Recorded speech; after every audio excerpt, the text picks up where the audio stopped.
even though we started the whole thing over here, like we played here before the Sex Pistols were even sort of, thought of. Yeah.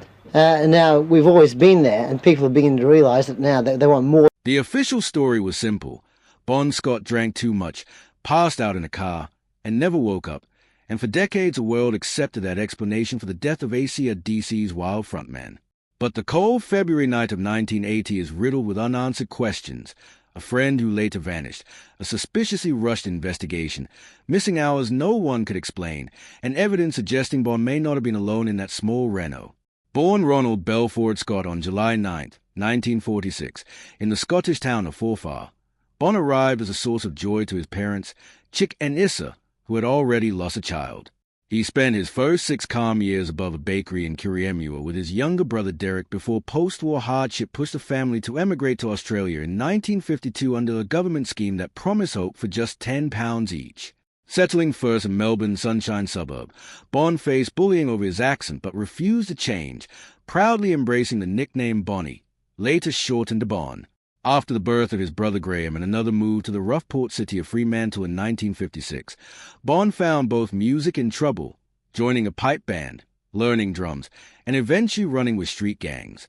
By his early teens, he was fighting, drinking, using drugs, and building a fearsome reputation, even tattooing Death Before Dishna across his stomach. Arrested at 16 for theft and other charges, he was sent to the brutal Riverbank Juvenile Institution, where music became his lifeline, and he famously told his mother he would be famous one day.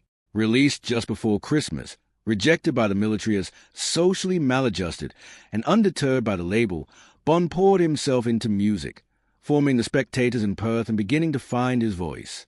Around the same time, he fell deeply for Maria Van Vlimmen, a relationship filled with tension, devotion, and contradiction that mirrored Bon himself, a man who could be filthy and ferocious on stage yet gentle, disciplined, and thoughtful of it.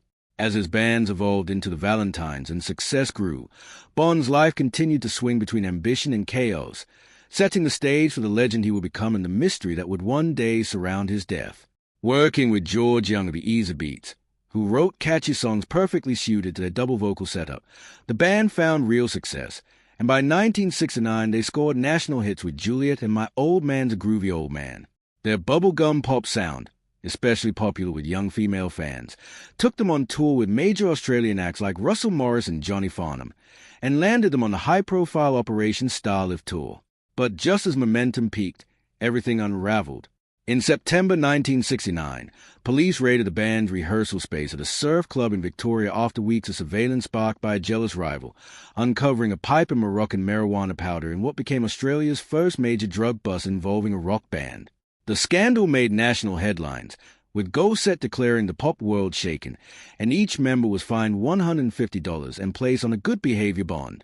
Behind the scenes, however, drug use went far beyond marijuana, and even after promising to stop, Bon Scott, drummer Paddy Beach, and the band's roadie continued partying without pause. Rather than retreat, Bon leaned into controversy, openly criticizing Australia's outdated drug laws and even voicing support for gay rights, an almost unheard-of stance for a rocker in the politically tense Vietnam-era climate. By 1970, divisions over musical direction and lifestyle fractured the band, and despite continued fan support, the Valentines quietly disbanded in August. Leaving pop behind, Bon moved to Adelaide and joined the progressive rock band fraternity, where psychedelic blues and boogie influences gave him space to evolve as a vocalist and performer. The band released Livestock and Flaming Gala, earning respect nationwide and marking the most stable stretch of Bon's career as he worked alongside musicians like Bruce Howe and Mick Jerd. During this period, his personal life shifted dramatically when he met Irene Thornton in 1971 and married her in January 1972, a relationship marked by passion and volatility that worsened as fraternity's UK tour failed, money dried up, and Bon's drinking and infidelity escalated. By mid-1974, both the band and the marriage had collapsed, leaving Bon broke and adrift. After fraternity rebranded as Fang and struggled through disappointing UK shows, including a humbling opening slot for Status Quo, the spiral reached a breaking point on May 3, 1974, when a drunk and distraught Bon stormed out of rehearsal, ignored warnings not to ride, smashed a bottle of Jack Daniels, and sped off on his Suzuki GT550. Minutes later, in the rain-slick streets of Adelaide, He crashed head-on into a 1950s Holden driven by 17-year-old Lee Morgan, an impact so violent it sent Bond through the windshield and permanently altered the lives of everyone involved.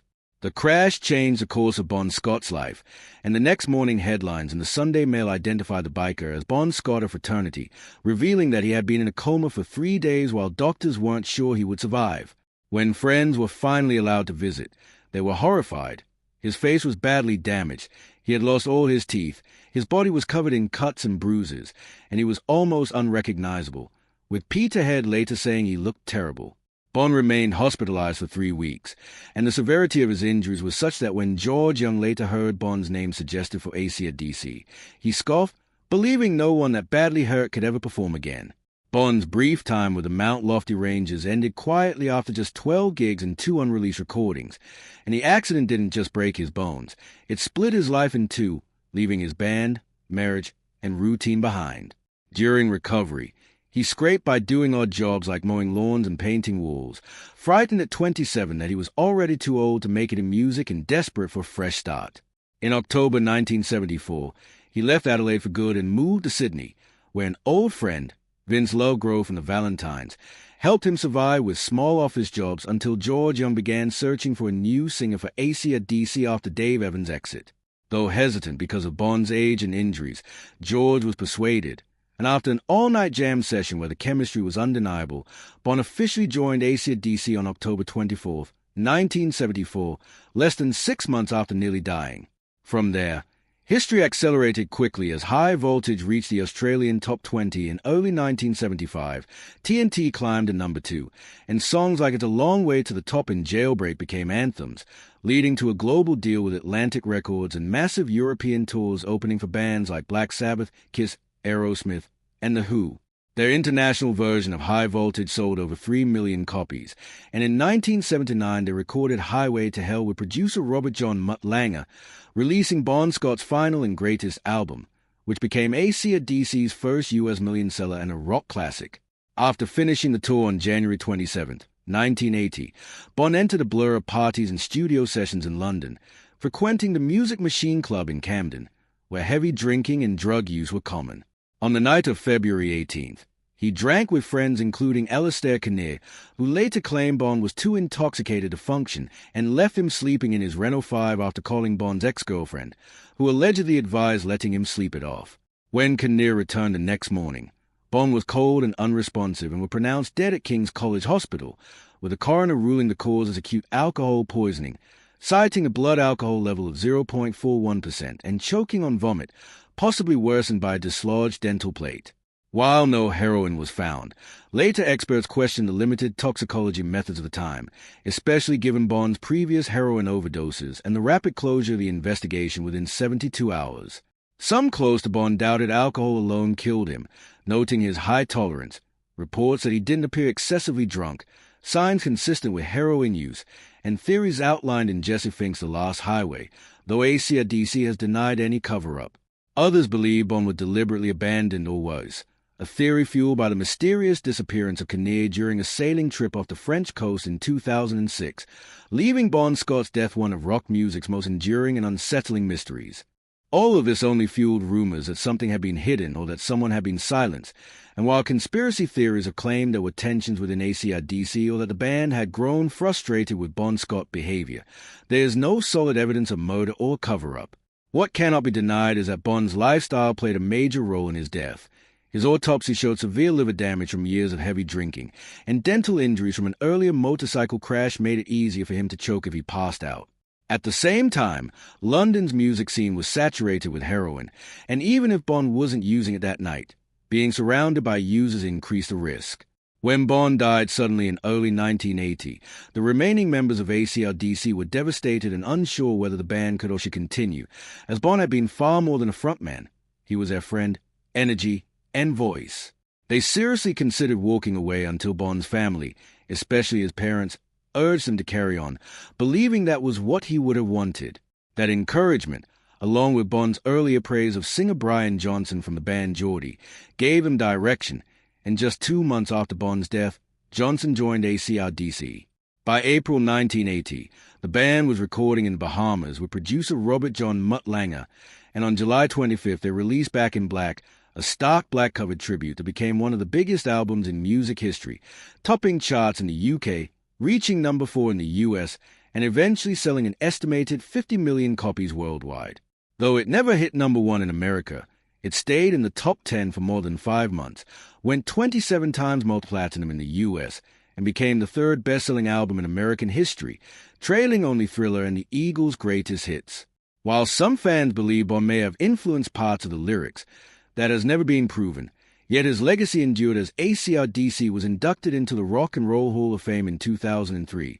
Bon was named the greatest frontman of all time by Classic Rock magazine in 2004, ranked among the top heavy metal vocalists by Hit Parader, and saw Highway to Hell and its album honored among the greatest ever by Rolling Stone. Tributes to Bon emerged across the world, from France to Germany to Romania, and in 2012, Back in Black was added to the Grammy Hall of Fame, ensuring that Bon Scott's spirit would live on through the music created in his honor.